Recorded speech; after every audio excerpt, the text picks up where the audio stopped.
છે આપણે એની વાત કરવાની છે। હવે પછીની સ્લાઇડ જોઈએ। અહીંયા આગળ આપણે સૌ પ્રથમ જે સ્લાઇડ જોઈતી એની જેવી જ સ્લાઇડ છે, પણ અહીંયા આગળ હવે મેં આલ્કલી મેટલ્સ લીધેલી છે। Lithium, sodium, potassium, rubidium, caesium અને સાથે મર્ક્યુરી અને એક નિયોનનું પણ વર્ણપટ આપેલો છે। આ જે આપણને વર્ણપટ્ટો મળે છે એ અને બ્લેક બોડી સૌથી ઉપર, બ્લેક બોડી રેડિયેશન એટલે બીજું કંઈ નહીં પણ સૂર્યપ્રકાશ અથવા સૂર્યમાંથી મળતા વર્ણપટની વાત છે। તો પછીની સ્લાઇડમાં તમે જુઓ કે લિથિયમની અંદર જ્યારે ટ્રાન્ઝિશન થાય છે ત્યારે હાઇડ્રોજનની અંદર થતા ટ્રાન્ઝિશન કરતાં ઘણું જ જટિલ પ્રકારનું ટ્રાન્ઝિશન છે અને એમાં માત્ર નીલ બોહરના વાદ પ્રમાણે સમજાવી શકાતું નથી, કારણ કે નીલ બોહરના વાદની થોડી મર્યાદાઓ છે જે આપણે હમણાં ટૂંકમાં જોવાના છીએ। તો અહીંયા આગળ સૌ પ્રથમ તો એ પ્રશ્ન થશે કે લિથિયમની અંદર ગ્રાઉન્ડ સ્ટેટ કયું છે। લિથિયમની અંદરનું ગ્રાઉન્ડ સ્ટેટ નક્કી કરવાનું। એ ગ્રાઉન્ડ સ્ટેટમાંથી જ્યારે ઇલેક્ટ્રોનને ઉર્જા મળે ત્યારે એક્સાઇટેડ સ્ટેટમાં આવે, એક્સાઇટેડ સ્ટેટમાંથી એ પાછો પોતાની મૂળ સ્થિતિમાં એટલે કે ગ્રાઉન્ડ સ્ટેટમાં આવે ત્યારે ઉર્જાનું ઉત્સર્જન કરે છે અને એને અનુરૂપ પછી આપણને વિવિધ વર્ણપટ મળે છે અથવા વર્ણપટ રેખાઓ મળે છે। આપણે અગાઉની સ્લાઇડ ફરી એક વખત જોઈએ, જેમાં લિથિયમની અંદર તમે જુઓ છો કે આપણને 400 થી 700 નેનોમીટર્સની અંદર વિવિધ વર્ણપટ રેખાઓ મળે છે જે બ્લેક બોડી રેડિયેશન સાથે સંલગ્ન થાય છે, રાઈટ। તો આ ટ્રાન્ઝિશનની અંદર આપણને કઈ કઈ લાક્ષણિકતાઓ જોવા મળી। પહેલી લાક્ષણિકતા એવું છે, as we move towards decreasing wave number, the separation between consecutive lines increases। ફરી એક વખત હું પાછળ જઈ અને તમને એ સ્લાઇડ બતાવવા માંગુ છું।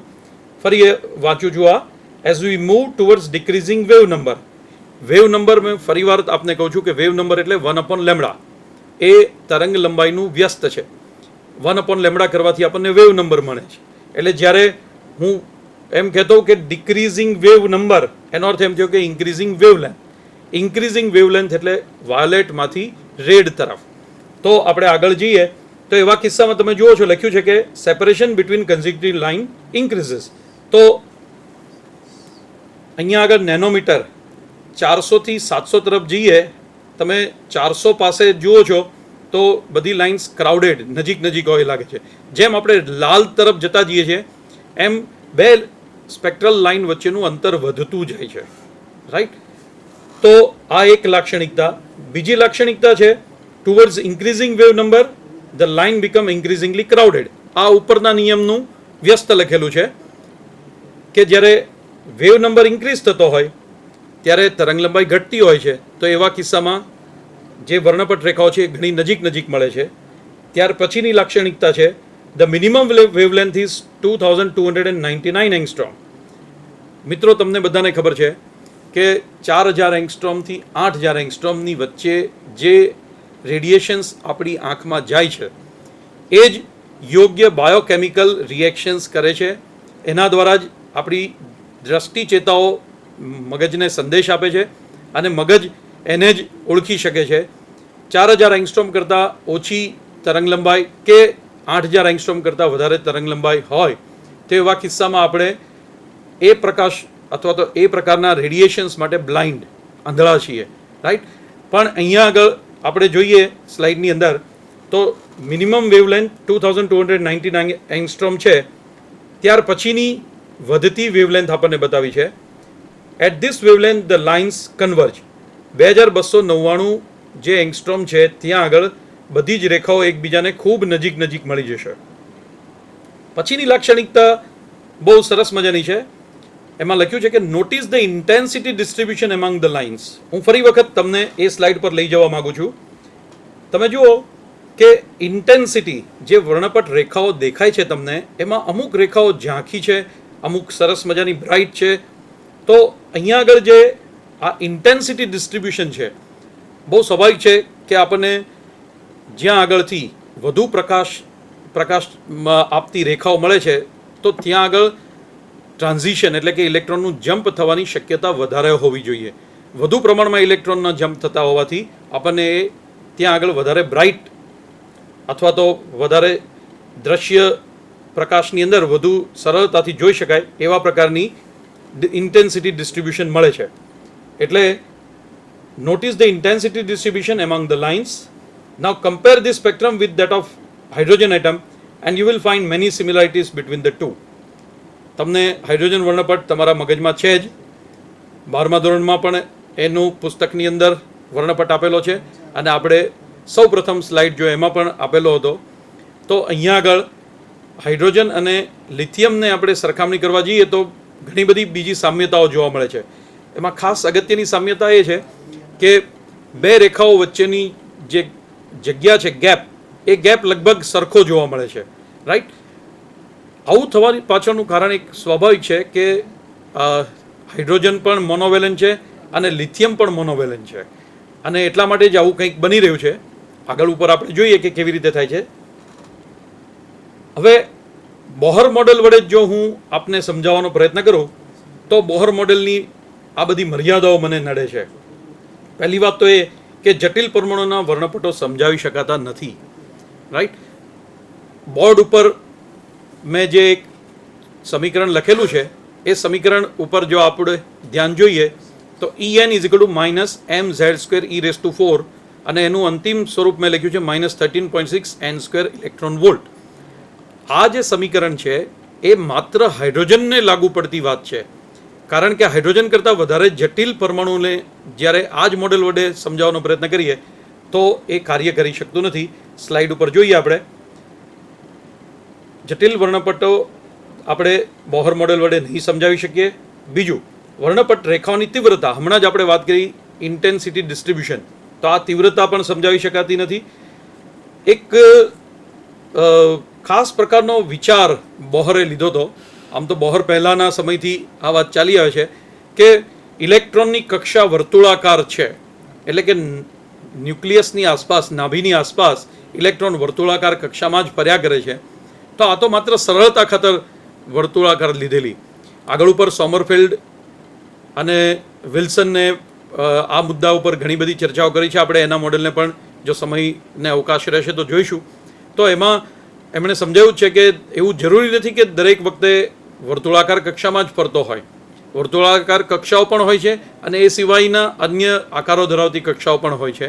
તો સ્લાઇડ ઉપર જોઈએ. માત્ર સરળતા ખાતર આ ઇલેક્ટ્રોનની કક્ષા વર્તુળાકાર લીધેલી. બીજી મર્યાદાઓ છે કે આ મોડેલ વડે આંતરક્રિયાઓ સમજાવી શકાતી નથી. કઈ આંતરક્રિયાઓની વાત છે અહીંયા? જ્યારે ઇલેક્ટ્રોન નાભીની અંદર રહેલા પ્રોટોનના વિદ્યુત ક્ષેત્રની સાથે ઇલેક્ટ્રોનનું પોતાનું વિદ્યુત ક્ષેત્ર કેવી રીતે સંક્રાંતિ અથવા કેવી રીતે ઇન્ટરેક્શન કરે છે એ સમજાવી શકાતું નથી. આવા પ્રકારની અને એક એટમ બીજા એટમ સાથે કેવી રીતે આંતરક્રિયા કરે છે, આવી એટમિક આંતરક્રિયાઓ સમજાવી શકાતું નથી. સ્લાઇડ ઉપર જોઈએ તો આ મોડેલ વડે આંતરક્રિયાઓ સમજાવી શકાતી નથી. જે તે કક્ષામાં ઇલેક્ટ્રોન કેટલા સમય માટે રહેશે તે જાણી શકાતું નથી. સ્વાભાવિક છે, આપણને પ્રશ્ન થાય કે ઇલેક્ટ્રોન ક્યારે જમ્પ મારશે, એ ક્યાં સુધી એકને એક જ કક્ષામાં ફર્યા કરશે. મિત્રો, બહુ મજાની વાત એ છે કે ખરેખર જોવા જઈએ તો એ આમ શાશ્વત રીતે, એટલે ઘણા લાંબા સમય સુધી જો એને કોઈ ડિસ્ટર્બ ના કરે, બરાબર, તો એ તમે સ્લોથ નામના પ્રાણીઓ વિશે સાંભળ્યું છે કે ધીમે ધીમે ધીમે ધીમે પોતાનું આખું જીવન વ્યતીત કરતો હોય છે. તો ઇલેક્ટ્રોનની કંઈક હાલત એવી જ છે. જો કે એટલું બધું ધીમો નથી, એ તો બહુ જ ઝડપથી ગતિ કરે છે, પણ એ જે તે કક્ષામાં જ્યાં સુધી એને કોઈ ડિસ્ટર્બ કરવામાં નથી આવતો ત્યાં સુધી એને એ જ કક્ષામાં રહેવાનું છે, રાઈટ. પછીનો મુદ્દો છે પરમાણુ વર્ણપટોનું સૂક્ષ્મ બંધારણ જાણી શકાતું નથી. જ્યારે આપણે વર્ણપટો જોયા, એ વર્ણપટની અંદર ઘણી બધી જગ્યાએ રેખાઓ ખૂબ નજીક નજીક આવી જાય છે. તો આટલી બધી નજીક નજીક ઉર્જા કક્ષાઓ તો નથી. પ્રશ્ન બહુ સ્વાભાવિક છે, એનનું મૂલ્ય હું બદલાવું છું તો મને એના પ્રમાણમાં ઉર્જાઓનો ગેપ ઘણો વધારે મળે છે. તો આટલી બધી નજીક નજીક રહેલી આ રેખાઓ મને કેવી રીતે મળી? તો એ જે સૂક્ષ્મ બંધારણ છે એ બોહર મોડેલ સમજાવી શકતું નથી. આપણે સ્લાઇડ ઉપર જોઈએ. પરમાણુ વર્ણપટનું સૂક્ષ્મ બંધારણ જાણી શકાતું નથી.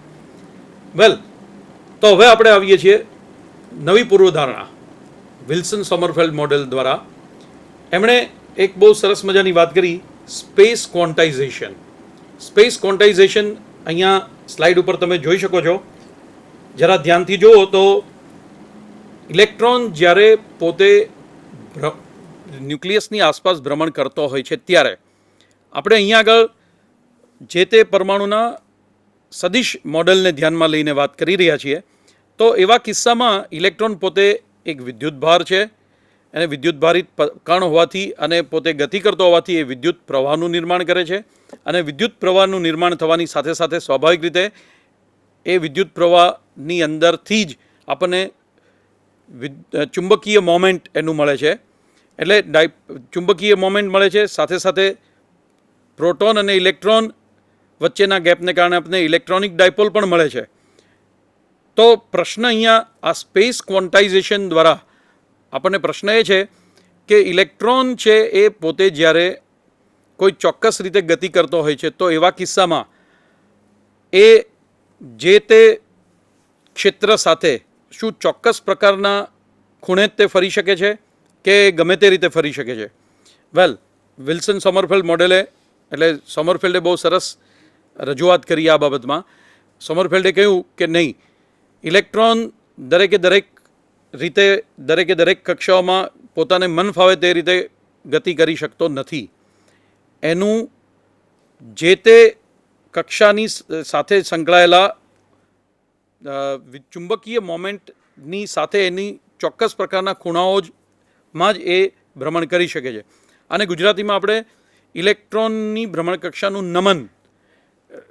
નમન એટલે સ્પેસ ક્વોન્ટાઇઝેશન કહીએ છીએ. તો આ સમજવા માટે આપણે આ પછીની સ્લાઇડ જોઈએ. એમાં ઇલેક્ટ્રોનની કક્ષીય તેમજ સ્પિન ગતિ બંનેને ધ્યાનમાં લેવી પડે. ઉપર મેગ્નેટિક મૂવમેન્ટ નહીં પણ મેગ્નેટિક મોમેન્ટ છે. જ્યારે ઇલેક્ટ્રોન એ નાભીની આસપાસ ફરે છે ત્યારે સ્વાભાવિક રીતે એ પોતે વિદ્યુત પ્રવાહ ધારિત હોવાથી વિદ્યુત ભાર ધારિત હોવાથી વિદ્યુત પ્રવાહનું નિર્માણ કરે છે. અને વિદ્યુત પ્રવાહનું જ્યારે નિર્માણ થાય ત્યારે સ્વાભાવિક રીતે એની પોતાની એક ડાયપોલ મોમેન્ટ તૈયાર થાય છે. આ ડાયપોલ મોમેન્ટ માટેનું સમીકરણ હું બોર્ડ ઉપર લખું છું, તમે આ સ્લાઇડ જુઓ ત્યાં સુધીમાં.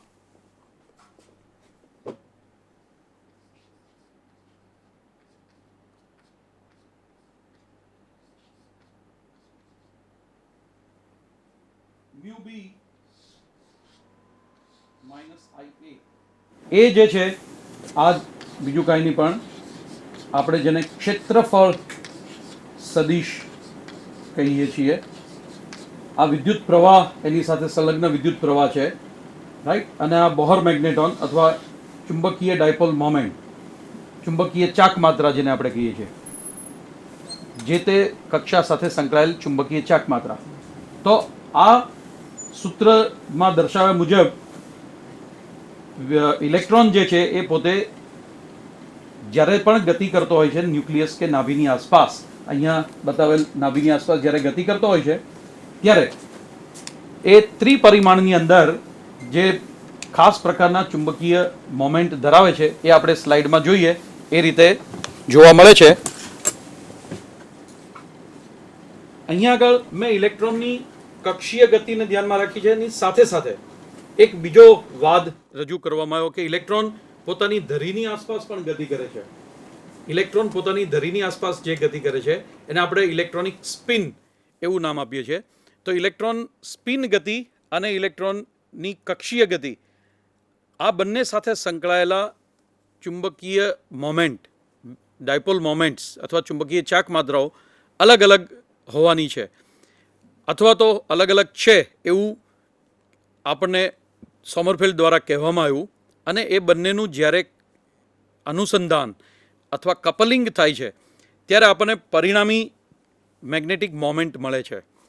હવે પછીની સ્લાઇડમાં કક્ષીય તેમજ સ્પિન ગતિને કારણે આપણે અગાઉના ધોરણોમાં જોઈ ગયા છીએ. તમે તમારા માત્ર ફિઝિક્સના નહીં પણ કેમેસ્ટ્રીના પ્રકરણોમાં પણ જોઈ શક્યા છો કે S, P, D, F, G આ બધી કક્ષાઓમાં કેવી રીતે ઇલેક્ટ્રોન અંદર ભરાય છે અને જુદા જુદા જેમ તત્વોની અંદર એટમિક નંબર વધતા જાય એ પ્રમાણે કેવી રીતે ઇલેક્ટ્રોનની જે તે કક્ષામાં આગમન થાય છે અને એ પોતે ત્યાં સ્પિન કે કક્ષીય ગતિ કરે છે. પછીની સ્લાઇડમાં જોઈએ તો આપણે અત્યાર સુધીમાં જે ક્વોન્ટમ નંબરની વાત કરતા હતા એમાં પ્રિન્સિપલ ક્વોન્ટમ નંબરને જ મેં ધ્યાનમાં રાખ્યો હતો. હવે આપણે બીજો ક્વોન્ટમ નંબર જોઈ શક્યા, જેને આપણે ઓર્બિટલ મોમેન્ટ કહીએ છીએ. તો ક્વોન્ટમ નંબર એલ એ આપણને શેપ ઓફ ધ ઓર્બિટ આપે છે. અને આ બાબતે તમે બહુ જ્ઞાત છો કે એલની મદદથી એલના મૂલ્ય પ્રમાણે જ્યારે હું એલ બરાબર 0 લઉં તો એ વર્તુળાકાર ગતિ કરે છે, એટલે એસ એલ બરાબર 1 માટે પી, એલ બરાબર 2 માટે ડી, એલ બરાબર 3 માટે એફ, ઈ, એફ એ વિવિધ કક્ષાઓ આપણને મળતી જાય છે. એમએલ અને MS determine the projections of L, અને એના પરથી એમએલ અને એમએસ એટલે કક્ષીય મેગ્નેટિક મોમેન્ટ અને સ્પિન મેગ્નેટિક મોમેન્ટ એના આધારે આપણને એના પ્રોજેક્શન્સ મળે છે. તો એમાં પાઉલીનો અપવર્જનનો સિદ્ધાંત આપણે છેલ્લે વિગતે જોઈ લઈએ. એમાં એણે 2 પ્રકારના ખાસ કણો વિશે વાત કરી છે. એકનું નામ આપ્યું છે બોઝોન્સ, બીજાનું ફર્મિયોન્સ. બોઝોન્સ માટે બહુ સ્વાભાવિક રીતે this particles have angular મોમેન્ટા which are integral part મલ્ટિપલ્સ of H. H જે છે પ્લાન્કનો અચળાંક છે મિત્રો. એચ અગાઉ પણ આપણે ડેલ્ટા ઈ બરાબર એચનું મેં જે સમીકરણ લખ્યું હતું ત્યારે તમે જોયું હતું. એચ એ પ્લાન્કનો અચળાંક છે. અને આપણને અહીંયા બોઝોન્સ નામના જે પાર્ટિકલ્સ જે કણો મળે છે. હવે બોઝોન્સ એટલે કયા? For example photons, quantum or particle of light, જેને આપણે ફોટોન અથવા તો લાઇટ પાર્ટિકલ્સ કહીએ છીએ. અને એનો સ્પિન એન્ગ્યુલર મોમેન્ટમ કેટલું છે? એચ. અને ફર્મિયોન્સ એટલે ઇલેક્ટ્રોન જે છે એને ફર્મિયોનની કક્ષામાં મૂકવામાં આવ્યું છે. તો એમના પાઉલીના સિદ્ધાંતના સંદર્ભમાં આપણે વિચારીએ તો the spin angular momenta are 1/2 H, 3/2 H વગેરે, અને ઇલેક્ટ્રોન્સ આર ફર્મિયોન્સ. તો અંતે આવર્ત કોષ્ટકમાં આ રીતે એન, એલ, એમએલ અને એમએસના આધારે જે તે તત્વોની ગોઠવણ થાય છે. વેલ, હું આ ડિટેલમાં એટલા માટે ખાસ ગયો મિત્રો કે જ્યારે આપણે ખાલી હાઇડ્રોજનની જ વાત કરતા હતા, માત્ર હાઇડ્રોજન વિશે બોલતા હતા, ત્યારે વાત કરવી બહુ સહેલી હતી, કારણ કે એની પાસે એક જ પ્રોટોન હતો, એક જ ઇલેક્ટ્રોન હતો. ઇલેક્ટ્રોન એક કક્ષામાંથી બીજી કક્ષામાં, ત્રીજી કક્ષામાં જતો, પાછો આવતો, અને એ વખતે જે ઉર્જા મળે છે એનું આપણને વર્ણપટો આપણે જોયા. પણ જ્યારે જટિલ પદાર્થો થાય છે ત્યારે કેવી રીતે આ જ બાબત આપણને મળે છે એ સમજવા માટે આપણે હવે પછીના વાર્તાલાપ દરમિયાન આની ડિટેલિંગ ચર્ચા કરીશું. કારણ કે અહીંયા આગળ બોહરનું મોડેલ નિષ્ફળ થયું એ આપણે જોયું. વિલ્સન સોમરફેલ્ડ મોડેલને મેં જરા ઝડપથી તમને સમજાવ્યું છે, પણ એના વિશે ડિટેલ વાતો આપણે હવે પછીની ચર્ચા જ્યારે કરીશું ત્યારે ચોક્કસપણે જોઈશું. આપ લોકોને જ્યારે આ બાબતના કોઈ પ્રશ્નો હોય તો એ પ્રશ્નો માટે ખાસ